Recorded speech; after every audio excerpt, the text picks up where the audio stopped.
Azam bado wanatajwa kwamba imefikia makubaliano ya maslahi binafsi na mshambuliaji wa KCCA ya Uganda pale, si mwingine ni Ivan Haimbisibwe.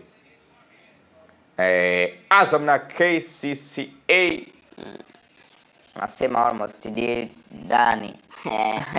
Unajua hata wameanza sana usajili mapema na ni eneo ambalo Jeru linafikiri kwa Azam wanapaswa kuliboresha. Okay, na data zake nimeona anachokifanya mtu kama Jeff Cheki Tambala Bora bado si kitu kikubwa sana, lakini pia kwa Nasoro Saadun of course apate hata game time. Yes. Waoni kama moja kwa moja wanaweza wakawa very clinical kwenye eneo lile la mwisho, lakini pia taarifa ambazo zinahusishwa kwamba wenyewe wamemalizana na mshambuliaji wa KCCA Ivan Haimbisibwe ya pale Haimbisibwe ya pale nchini Uganda.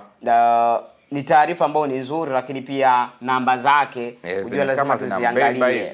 Namba ana mabao 2000 na msimu 2024-25 na mabao 16, top scorer top scorer alikuwa ni Alan Okero ambaye alifunga goli 19 kwa msimu wa 2024-25. Sasa msimu wa 2025-26 na mabao 14 ndio top scorer. Kwa hiyo alikuwa anazibwa pale na mwamba Star Boy Alan Okero ambaye alikuwa Vipers. Sasa Okero anaondoka, msimu amekuwa top scorer mabao 14. Tayari sana moto fire. Lakini lazima tushindanishe hizo ligi.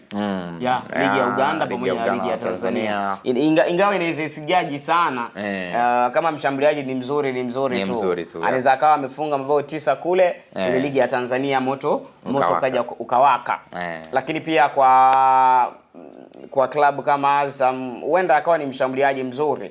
Lakini pia kila ambacho amekuwa kikitoa kinaonekana moja kwa moja kikawa na afya kwa upande wa Azam FC, hususan washambuliaji ambao wapo kwenye kikosi cha Azam. Nilikuwa najaribu kugusia si watu ambao mara nyingi sana wameonekana kuwa sahihi.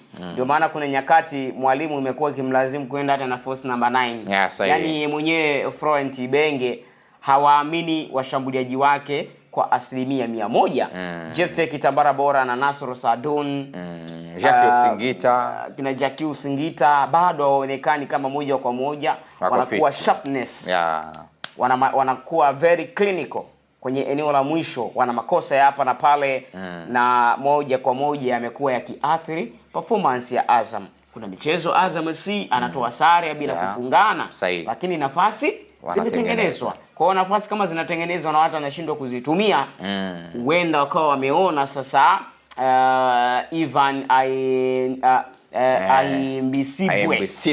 Haimbisibwe akaja kuwa tiba.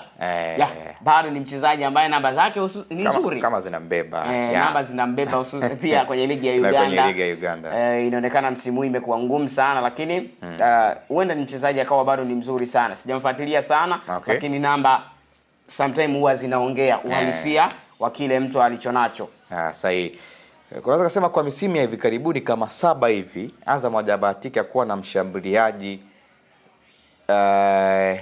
mshambuliaji ambaye amekuwa na wastani ya kufunga magoli kama Dube. Japo hajawahi kuwa top scorer kipindi akiwa Azam, ila ile wastani. Yaani toka alivyoondoka Dube wamepita washambuliaji wengi pale, alipita yule Mkolombia nafikiri ikamshinda Azam. Unamkumbuka yule alikuwa na nywele fulani hivi, Idris Mbombo. Walipita hao Mbombo alicheza na Dube. Alikuwepo mwingine alikuja hivi, alikuwa ni Brazil nafikiri, alikuwa ni Muamerika alikuwepo hivi kidogo, jina lake nataka kunitoka. Alikuwepo shughuli ikamshinda. Alikuwa anacheza mechi za pale Azam pale. Yule Mkolombia sio alifunga sana ujue mwanzoni mwa ligi. Alifunga lakini alikuja na moto hivi kama depu. Alikiwasha sana mwanzoni mwa msimu. Lakini hakimu wa mwisho ikawa ni time akawa apate tena nafasi baada nafikiri alipataga majeraha. Alipopata majeraha kuja kurecover kurudi tena. Kila Azam alimtoa kwa mkopo. Shughuli ikawa mbaya sana mpaka sasa hivi, lakini kama ulivyosema ni kweli hata Dube mwenyewe Azam FC nikasema hawajawahi kubahatika kuwa na mshambuliaji ambaye ana consistency nzuri, labda kama akina Kipre Cheche ambapo kipindi hiko Azam ndo walishinda ubingwa, walikuwa na namba nzuri sana wao. Lakini kwa miaka hivi karibuni labda utamzungumzia pia akina John Raphael Boko miaka 2018 hivi 2017, lakini mpaka sasa hivi ambapo tunazungumza wamekuwa akiwatumia sana viungo washambuliaji. Ndio maana utamkuta Faisal ana namba nzuri, utamkuta Idi Selemani Nado akiwa vizuri sana, hata Kipre Junior akina nani ule ambaye alikuwa anacheza winga ilikuwa ni Jibril Asila. Jibril Sira. Bado walikuwa na namba nzuri sana na namna ambavyo timu ilikuwa inawahitaji. Hatari sana. Mambo hayo ya Azam FC na wakitaja kutoa pale Uganda. Nafikiri soko la wachezaji wa Tanzania limeanza kuhamia Uganda baada ya kupita pale DR Congo. Ni chama limekuwa ni Afrika Mashariki. Kidogo tumeenda Afrika Mashariki na Kati.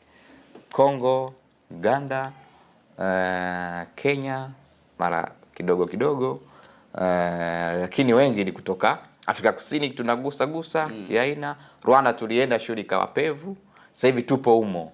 Kenya, Uganda, nafikiri Kongo, wachezaji wengi sana sasa hivi ni Afrika ya Kati. Afrika ya Kati. Afrika ya Kati, mfano ukitazama hata kwa Singida Black Stars, ukiwaangalia pia Simba, Yanga, kina Geya, kina Anse Tiala Neura, walipita pia kina Jonathan Soa, kina Ino Loemba ni raia wa Kongo. Utamzungumzia Ismail Ature, utazungumza akina Nabi Kamara. Yani sasa hivi wengi wao sana wamekuwa wakitoka pia Afrika ya Kati na Afrika ya Magharibi. Senegal, Ivory Coast, ndio mataifa ambayo kwa miaka hivi karibuni yamekuwa timu nyingi za hapa Tanzania hususan hizi kubwa zikitoa wachezaji kutoka kwenye hao mataifa. Lakini ni ukweli usiopingika ya kwamba kwa hapa Afrika Mashariki wachezaji wengi sana wanatokea Tanzania pamoja na Kongo. Hatari sana. Bana, sawa kabla tujagusia wananchi Young Africans ambao pia na wao wanatajwa na kumuinda kocha aliyekuwa wa Kogalo